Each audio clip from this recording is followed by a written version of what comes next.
Pensa só numa escolha. De um lado, um futuro incrível, garantido.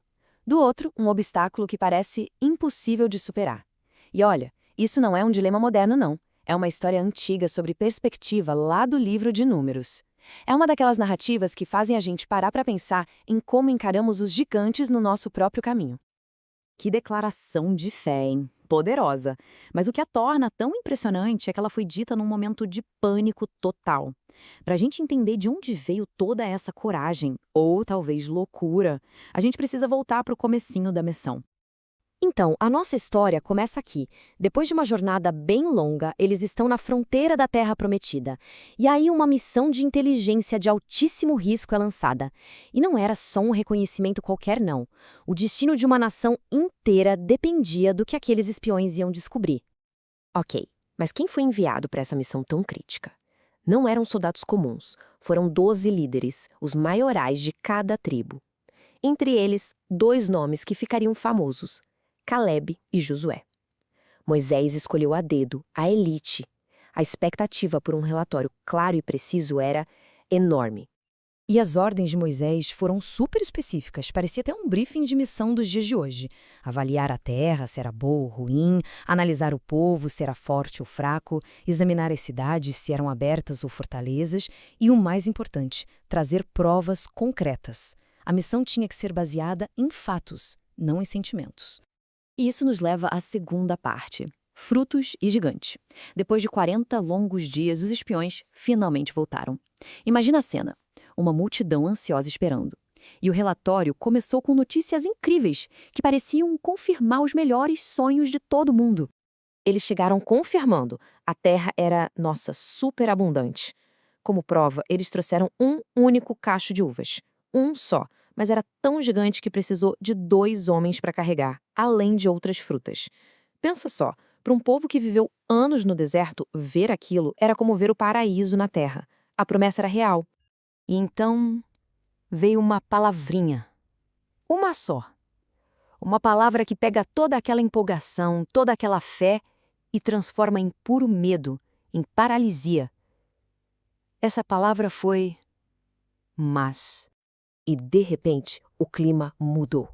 Começaram a falar que o povo de lá era poderoso, que as cidades eram enormes, com muralhas que pareciam chegar no céu. E, para piorar, disseram que viram os descendentes de Anak, ou seja, gigantes de verdade. Naquele instante, as uvas maravilhosas não importavam mais. A fartura da terra foi totalmente ofuscada pelo tamanho do desafio. E aqui que a gente chega no ponto central da história. 2 relatórios, 2 perspectivas. O mais fascinante aqui é que todo mundo viu a mesma coisa, as mesmas frutas, as mesmas cidades, as mesmas pessoas. Os fatos não estavam em discussão. O problema foi a interpretação desses fatos.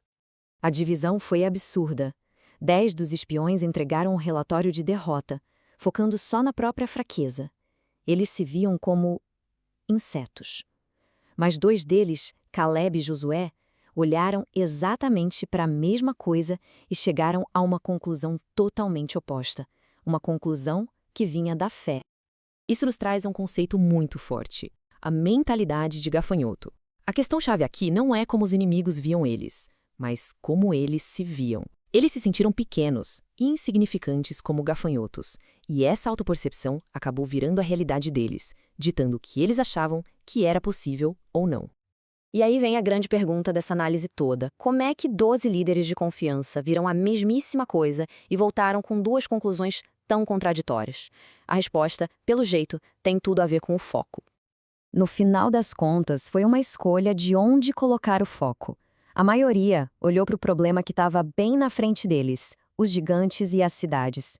Já a minoria, os 2, escolheram olhar para trás, para a história deles, para os milagres que já tinham acontecido. O foco deles não era o tamanho do problema, mas o tamanho do poder que já tinha ajudado eles antes. Essa história de tanto tempo atrás levanta uma pergunta que é super atual, né? Será que focar nos problemas, em vez de nas possibilidades, realmente muda a forma como a gente percebe a realidade? Pelo que a gente vê nesse relato, a resposta parece ser um grande e sonoro sim. O relatório negativo dos 10 espiões se espalhou como fogo. As palavras de desânimo deles foram contagiantes, e o medo e a dúvida varreram toda a nação. Uma oportunidade incrível que nascia da fé foi totalmente paralisada pelo medo. E isso traz o desafio da história para a nossa vida hoje. Serve como um momento de reflexão. Quais são os gigantes que a gente enfrenta? Aqueles obstáculos na vida que às vezes parecem absolutamente intransponíveis. Então, a lição final é uma última e poderosa mudança de perspectiva. A narrativa sugere que nenhum gigante é grande demais. Tudo é uma questão de comparação. A verdadeira questão que a história deixa pra gente não é sobre o tamanho do obstáculo, mas sobre a lente que usamos para olhar para ele. E essa escolha de foco pode ser o que define a própria realidade.